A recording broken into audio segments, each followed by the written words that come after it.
This is 1 ounce of platinum. 31 grams of metal so dense it feels heavier than it looks. The screen on your phone says it's worth $1,100. The dealer in London who actually has it in his vault says it's worth $2,400. Same metal, same ounce, same moment in time. The difference isn't a glitch, it's the sound of a market breaking. 3 days ago, the COMEX, the primary exchange for precious metals futures in the United States, experienced something that wasn't supposed to be possible. The price quoted on their electronic trading platform diverged from the price required to take physical delivery.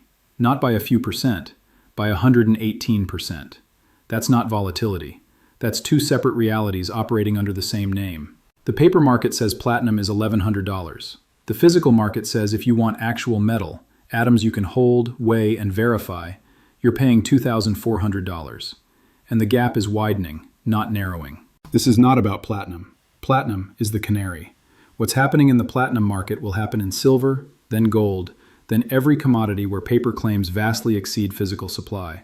The COMEX fracture is the first visible crack in a system built on the assumption that no one would ever demand delivery at scale. That assumption just died. Here's what they're not telling you. On January 18th at 11:47 p.m. Eastern, the COMEX clearing system flagged an exception condition that hadn't occurred since the exchange's founding in 1933. Delivery notices for the January platinum contract exceeded registered inventory by 340%. Let me translate that. For every ounce of platinum actually sitting in COMEX-approved vaults, contract holders demanded delivery of 3.4 ounces. The metal to satisfy those demands does not exist, at least not within the COMEX system. Under normal conditions, this doesn't matter. Futures contracts are overwhelmingly settled in cash. A trader buys a contract representing 50 ounces of platinum, holds it while the price moves, then sells it before expiration. Money changes hands, metal doesn't. The system functions because almost no one actually wants the physical commodity. The January 2026 platinum contract broke that assumption. Institutional buyers, names that haven't been publicly disclosed but whose size indicates sovereign or quasi-sovereign entities, submitted standing for delivery notices totaling 847,000 ounces. Total registered inventory in COMEX platinum vaults, 249,000 ounces. The math doesn't work. And when the math doesn't work, something has to give. What gave was price parity. COMEX couldn't deliver metal it didn't have. London dealers, who maintain separate inventory outside the COMEX system, could deliver, but only at prices reflecting actual scarcity. The market bifurcated into two instruments that share a name but represent fundamentally different things. A paper claim that might be honored, and physical metal that definitely exists. At 6:15 a.m. London time on January 19th, the London Platinum and Palladium market, the physical trading hub for platinum group metals, quoted spot platinum at $2,147 per ounce. At that same moment, COMEX March futures were trading at $1,089. By noon London time, the physical price had reached $2,400, while COMEX had barely moved. The arbitrage should be impossible. If physical is worth $2,400 and paper is worth $1,100, you buy paper, take delivery, and sell physical, pocketing the $1,300 difference. Markets eliminate such gaps in minutes. Except you can't take delivery of metal that doesn't exist. The arbitrage mechanism requires physical settlement. When physical settlement fails, paper and physical become separate markets with separate prices. This is the fracture, and it's not closing. The mechanism that suppressed prices for decades has now reversed. To understand why the platinum fracture matters beyond platinum, you need to understand how commodity futures markets are supposed to work, and how they actually work.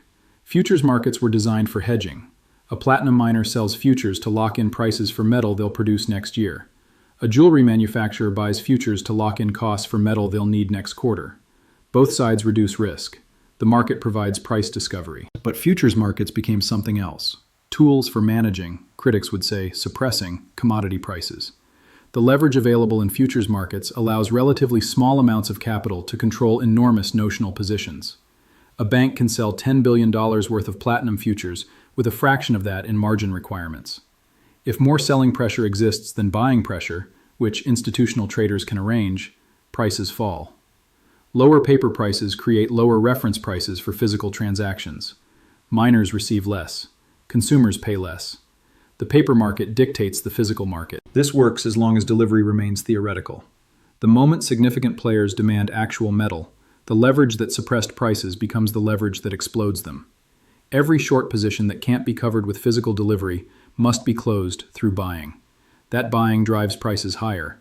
Higher prices trigger more buying. The mechanism that pushed prices down reverses into a mechanism that pushes prices up, violently. The January platinum contract triggered this reversal. The shorts can't deliver. They must buy to close. Their buying is occurring in a market with 340% more demand than supply. This is where the lie becomes unsustainable. The platinum market is small. Global annual production is about 6 million ounces, worth roughly $7 billion at pre-fracture prices. But the platinum fracture reveals a structural vulnerability present in every futures market where paper claims exceed physical supply. Silver has a paper-to-physical ratio estimated between 100-to-1 and 300-to-1, depending on how you count synthetic positions in unallocated accounts. Gold's ratio is lower but still substantial, perhaps 50-to-1 at the COMEX level. Copper, palladium, even crude oil, all have futures markets where notional positions dwarf deliverable supply. The assumption underlying all these markets is the same assumption that just failed in platinum. Most participants will never demand delivery. As long as everyone believes the metal could be delivered, no one needs to actually take delivery. The system operates on faith. Platinum just demonstrated what happens when faith breaks, and faith, once broken in one market, tends to break across related markets. At 4:30 a.m. Eastern, on January 20th, the COMEX silver market experienced its first delivery exception since 2011. Standing notices for the March contract exceeded registered inventory by 78%, not as severe as platinum, but following the same pattern. Silver's paper physical spread, normally under 1%, widened to 23% by London market open. Gold remains contained for now. Delivery notices are elevated but within system capacity. But elevated notice volume after a fracture in a sister market suggests the contagion is spreading. Holders of paper claims are suddenly uncertain whether those claims represent anything real. When institutions face this kind of uncertainty, they take possession. At 8:15 p.m. Eastern on January 20th, the Shanghai Gold Exchange reported that delivery requests for the February gold contract had increased 340% compared to the same period last year. The Hong Kong Precious Metals Depository announced a 6-week delay for new custody arrangements. Singapore's primary vault operator stopped accepting new clients entirely. The physical market is separating from the paper market globally, not just in platinum, across all precious metals. The platinum fracture was the trigger, but the underlying condition, paper claims exceeding physical reality, existed everywhere. Less than 48 hours remain before the January platinum contract reaches final settlement. The COMEX has 3 options, and all of them are catastrophic. Option 1. Force majeure. The exchange declares that circumstances beyond its control prevent normal settlement. Cash settlement is imposed at a price determined by the exchange. Contract holders receive dollars, not metal. This option destroys COMEX credibility permanently. Every futures market depends on the belief that contracts can ultimately be settled in physical delivery. Declaring force majeure announces that this belief is false. Why would anyone use COMEX for hedging if the exchange can void physical settlement when convenient? Option 2. Emergency inventory acquisition. The exchange or its member banks source physical platinum from outside the system, paying whatever premium necessary, and deliver against outstanding contracts. This option sets a precedent that physical demand will be met regardless of cost. It rewards standing for delivery and encourages more delivery demands. It also requires someone to take enormous losses covering the premium. Option 3. Allow the fracture to persist. Paper platinum trades at paper prices. Physical platinum trades at physical prices. The exchange continues operating, but everyone understands that COMEX platinum and actual platinum are different instruments. This option destroys the purpose of the exchange. Price discovery becomes meaningless when 2 prices exist for the same commodity. Hedgers can't hedge because they don't know which price applies to their exposure. Every option accelerates the collapse of confidence in paper commodity markets.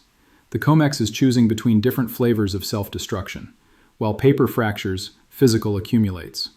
The sovereign response to the platinum fracture reveals who understood the vulnerability and who was caught exposed. China's State Reserve Bureau filed emergency import authorizations for platinum group metals within hours of the fracture becoming public. The authorizations, normally processed over weeks, were approved in 14 hours. Quantities were not disclosed, but shipping data shows 17 flights from Johannesburg to Shanghai in the past 72 hours, up from a baseline of 3 weekly. Russia's Gokran, the state repository of precious metals, announced suspension of all platinum and palladium exports, pending market stabilization. Russia produces 12% of global platinum. Removing that supply from Western markets while the COMEX scrambles for inventory compounds the shortage. South Africa, the world's largest platinum producer at 72% of global supply, has said nothing publicly. But the Johannesburg market is quoting export prices 40% above pre-fracture levels, and mining executives are refusing to commit to forward sales contracts. They're waiting to see how high physical premiums go before locking in prices. The asymmetry is complete. Western paper markets are fracturing. Eastern physical buyers are accumulating. The metal that exists is flowing toward those who understand its value. The paper claims are concentrating among those who believed paper was equivalent to metal. The COMEX fracture is the first visible failure of a system designed to obscure the difference between claims and reality. For 50 years, paper markets have set prices for physical commodities. The arbitrage mechanism, the ability to convert paper to physical, enforced parity. As long as conversion remained possible, paper and physical were effectively identical. The January platinum contract proved conversion is not always possible. When paper claims exceed physical supply and enough holders demand conversion simultaneously, the system cannot perform the conversion it promised. At that moment, paper and physical become separate things with separate values. This is what a system looks like when the leverage reverses. The same mechanism that allowed paper markets to suppress physical prices now amplifies physical prices when delivery fails. Every short position that can't be covered is a forced buyer. Every forced buyer drives prices higher. Higher prices attract more delivery demands from holders who realize paper might not convert. The feedback loop that kept prices low has become a feedback loop driving prices higher. The transition between these states is violent because it represents a phase change in market structure, not a gradual adjustment. Platinum at $2,400 in London, while COMEX shows $1,100, is not an anomaly. It's the new reality, a reality where paper and physical have permanently diverged until the paper market either delivers or admits it cannot. What the informed understand is that platinum is not special. The same vulnerability exists in silver, gold, copper, and every commodity where futures markets have created claims exceeding physical supply. The platinum fracture didn't happen because platinum is unique. It happened because platinum is small. The market capitalization was low enough that determined buyers could drain registered inventory. The same buying pressure in silver or gold would require more capital, but the capital exists. Sovereign wealth funds, central banks, and private institutions control trillions. If China's State Reserve Bureau decided to stand for delivery on COMEX gold contracts, using even 5% of their foreign exchange reserves, they could demand more gold than COMEX has ever held. The system would fracture identically. The platinum fracture proves the mechanism works. It proves delivery demands can exceed inventory. It proves paper prices disconnect from physical prices when conversion fails. Every entity watching platinum is now calculating whether to trigger the same fracture in larger markets before someone else does.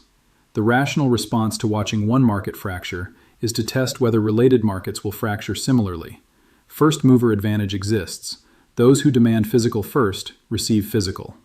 Those who wait receive paper claims of uncertain value. The game theory has shifted. Holding paper and trusting conversion is no longer rational when conversion has publicly failed. Taking delivery, removing metal from the system, is now the dominant strategy for anyone who can execute it. Physical possession provides certainty paper cannot. 1 ounce of platinum in your hand is 1 ounce of platinum. It doesn't depend on COMEX solvency, counterparty performance, or exchange rule changes. It exists in physical reality, independent of financial system functioning. Paper claims depend on everything working.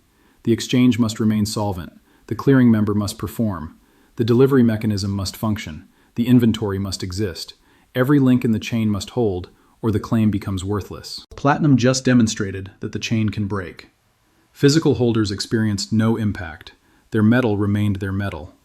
Paper holders discovered their claims might convert to cash at prices chosen by the exchange, rather than metal at prices set by the market. The divergence between paper and physical isn't a temporary dislocation. It's the revelation that paper and physical were never truly equivalent. The parity was maintained by a delivery mechanism that worked because it was rarely tested.